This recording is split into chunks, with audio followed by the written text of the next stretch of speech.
আমরা সেই আগের সেই আর কালচার আমরা চাই না। এই আস্তে আস্তে দান খয়রাতে ভিক্ষার নামে আস্তে আস্তে ঢুকতেছে এই কালচার।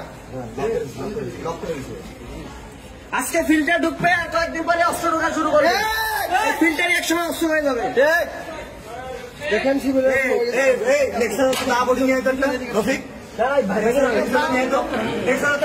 কিছু